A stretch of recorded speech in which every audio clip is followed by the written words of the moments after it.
नमस्कार, मी मयुरी सोनावणे तुमचे खूप खूप स्वागत करते आपल्या यूट्यूब चॅनलमध्ये. सर्वांना दिवाळीच्या खूप खूप शुभेच्छा.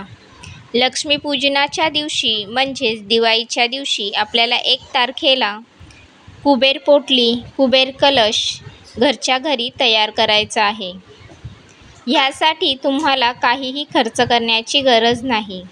ज्या वस्तू तुमच्या घरात आहेत त्याच वस्तूपासून तुम्हाला ही कुबेर पोटली किंवा कुबेर कलश तयार करायचा आहे. मी सुद्धा मागच्या वर्षी कुबेर पोटली तयार केली होती. कापडी पोटली ही आपल्याला डेकोरेशनच्या शॉपमध्ये किंवा पूजा साहित्याच्या दुकानात सहज मिळून जाईल. या पोटलीमध्ये आपण हे सर्व सामान ठेवायचे आहे. तर ह्याऐवजी तुम्ही एखाद्या तांब्याचा किंवा पितळाचा किंवा चांदीचा छोटासा तांब्या घेऊन त्यातही ह्या सर्व वस्तू ठेवू शकता. ह्याला आपण कुबेर कलश असे म्हणतो.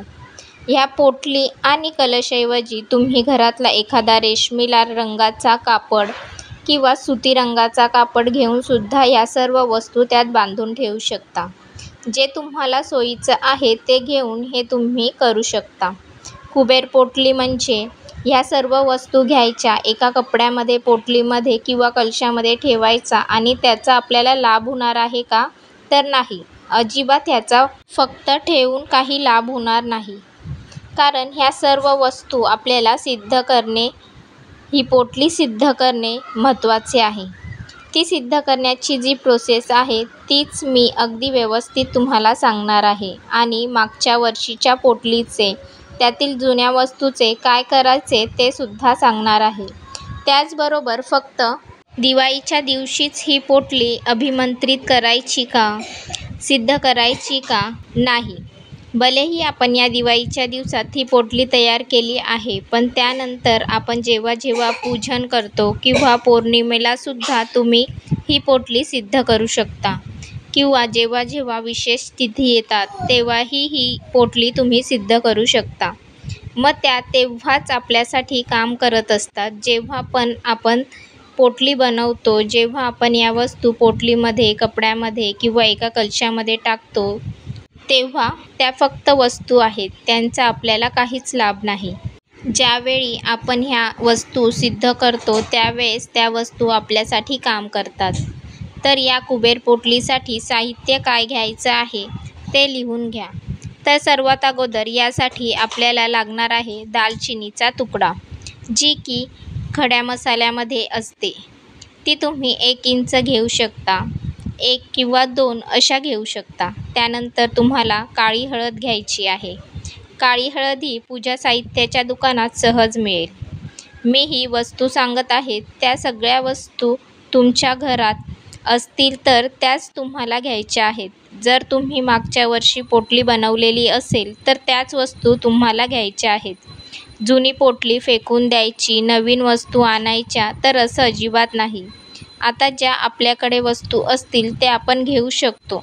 जसजसे आपण ह्याच वस्तू वर्षानुवर्षे वापरू तसतसे ह्यातील शक्ती वाढत जाते आणि ह्या वस्तू आपल्यासाठी जास्त काम करतात. त्यामुळे जुन्या वस्तू, जुनी पोटली टाकून द्यायची असं करू नका. ह्याऐवजी तुम्ही फक्त जो लाल कपडा घेतलेला आहे किंवा पोटली घेतलेली आहे त्याऐवजी तुम्ही दुसरी पोटली किंवा एक दुसरा कपडा वापरू शकता. पण त्यातल्या वस्तू त्या तुम्ही तशाच वापरायच्या आहेत. जर मी सांगितल्यापैकी एखादी वस्तू तुमच्याकडे नसेल तर ती तुम्ही घ्यायची असेल तर घेऊ शकता, अथवा एखादी वस्तू तुमच्याकडे नसेल तरी काही हरकत नाही. जे तुम्हाला वस्तू भेटतील, ज्या अवेलेबल वस्तू असतील त्याच वस्तू वापरून तुम्ही ही कुबेर पोटली तयार करायची आहे. असं काही नाही की मी सांगितलेले सर्वच वस्तू तुम्ही त्या पोटलीत टाकायच्या आहेत. एखादी वस्तू नसेल तर मग काही हरकत नाही. आता काळी हळद टाकल्यानंतर लाल सुपारी टाकायची आहे. सुपारी ही तुम्ही पूजेच्या वेळेस जी आपण वापरतो त्याच प्रकारची सुपारी घ्यायची आहे. लाल सुपारी नाही मिळाली तर तुमच्याकडे जी सुपारी असेल ती वापरू शकता, पण ती किडलेली नाही ना हे एकदा कन्फर्म करा. ह्यानंतर तुम्हाला पांढऱ्या किंवा पिवळ्या कवड्या घ्यायच्या आहेत. ज्या तुमच्याकडे आहेत त्या तुम्ही घेऊ शकता. तर आता कवड्या किती घ्यायच्या आहेत? तर कवड्या ह्या तुम्ही 5, 7 किंवा 9 किंवा 11 घेऊ शकता. पण लक्षात ठेवा, ज्या अजून काही वस्तू आहेत त्या पण मग तुम्ही सेम क्वांटिटीमध्ये घ्या. म्हणजेच 7 कवड्या घेतल्या तर आपल्याला 7 लवंगा घ्यायच्या आहेत. काळी हळद, सुपारी आपल्याला एकच असेल तरी चालेल. 7 कवड्या घेतल्यानंतर आता आपल्याला गोमती चक्र घ्यायचे आहेत. ते सुद्धा आपल्याला 7 कवड्या घेतल्या तर मग 7 गोमती चक्र घ्यायचे आहे. त्याचबरोबर कमळगट्ट्याचे बी म्हणजेच कमळाचे बी आपल्याला घ्यायचे आहे. जेवढ्या कवड्या घेतल्या आहेत तेवढेच कमळगट्ट्याचे बीही आपल्याला घ्यायचे आहे. त्यानंतर थोडेसे धने आपल्याला घ्यायचे आहेत. हे धने आपण डायरेक्ट पोटलीत टाकायचे नाही. तर धनत्रयोदशीला किंवा लक्ष्मीपूजनाच्या दिवशी आपण जे धने पूजनामध्ये वापरतो त्यातलेच थोडे धने आपल्याला ह्यामध्ये म्हणजेच पोटलीमध्ये टाकायचे आहे. त्याच्यानंतर आपल्याला घ्यायचे आहेत कॉईन्स. कॉईन्स हे तुम्ही 1 रुपयाचे, 2 रुपयाचे किंवा कोणतेही घेऊ शकता. आता ते तुम्ही किती घेऊ शकता, जितक्या कवड्या घेतल्या त्याच क्वांटिटीमध्ये कॉईन्स घ्या. त्याच्यानंतर आपल्याला हिरवी इलायची घ्यायची आहे. ह्या तुम्ही 2 किंवा 5 टाकू शकता. त्यानंतर लवंग तुम्हाला घ्यायचे आहेत. लवंग हे जितक्या कवड्या घेतल्या तितक्याच लवंगा घ्या. त्यानंतर आपल्याला लागणार आहे लाल गुंजा.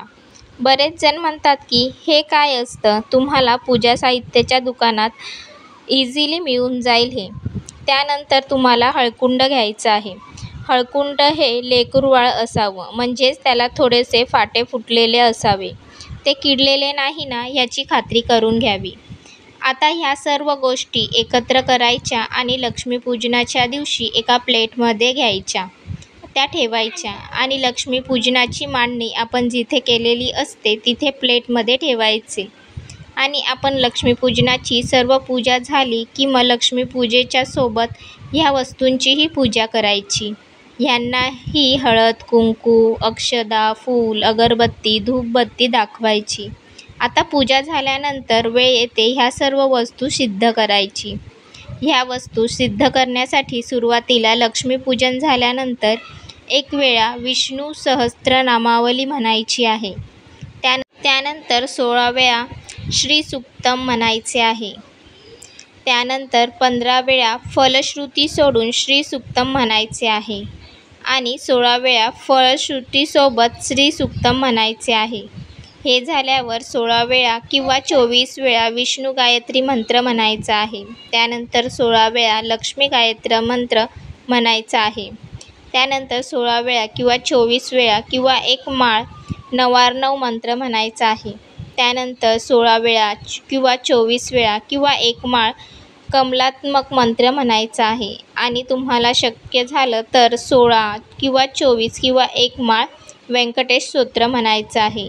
तर अशा पद्धतीने आपल्याला हे जे मंत्रस्तोत्र आहेत ते आपल्याला म्हणायचे आहे. आता ही सर्व सेवा झाल्यावर परत एकदा हळदी कुंकू, धूप, दिवा, अक्षदा, फूल दाखवायचं आहे आणि माता लक्ष्मीला प्रार्थना करायची आहे की ह्या ज्या सर्व तुम्हाला प्रिय असणाऱ्या वस्तू आहेत त्या मी माझ्याजवळ माझ्या घराची भरभराट व्हावी, माझ्या पतीला, मुलाला, मला कामामध्ये यश मिळू दे, आपल्या उद्योगधंद्यामध्ये वाढ होऊ दे, यासाठी तुमच्या आशीर्वाद स्वरूप तुमच्या स्तोत्र मंत्राने सिद्ध करून ह्या वस्तू तयार केलेल्या आहेत आणि कुबेर लक्ष्मी पोटली म्हणून माझ्या तिजोरीत घरात ठेवणार आहे. तर तुमच्या आशीर्वादाने घरामध्ये बरकत व्हावी अशी प्रार्थना करायची. आणि ह्या पोटलीमधल्या ज्या वस्तू आपण प्लेटमध्ये ठेवल्या आहेत त्या वस्तू लक्ष्मीपूजनाच्या दिवशी तिथेच ठेवायच्या आहेत. आणि दुसऱ्या दिवशी सकाळी त्या वस्तू तुम्ही कपड्यात ठेवणार असाल किंवा पोटलीत ठेवणार असाल किंवा कलशात ठेवणार असाल तर त्यात ठेवायच्या आणि परत त्याच भावनेने माता लक्ष्मीचे स्मरण करून ही पोटली तिजोरीत ठेवायची आहे. तर ह्या पद्धतीने घरच्या घरी कमी खर्चात आपल्याला कुबेर लक्ष्मी पोटली तयार करायची आहे आणि ती सिद्ध करायची आहे. तर कसा वाटला तुम्हाला हा व्हिडिओ आवडला असेल तर व्हिडिओला लाईक, शेअर करायला विसरू नका. आपल्या चॅनेलवर नवीन असाल तर चॅनेलला सबस्क्राईब करा. व्हिडिओ पूर्ण बघितल्याबद्दल धन्यवाद.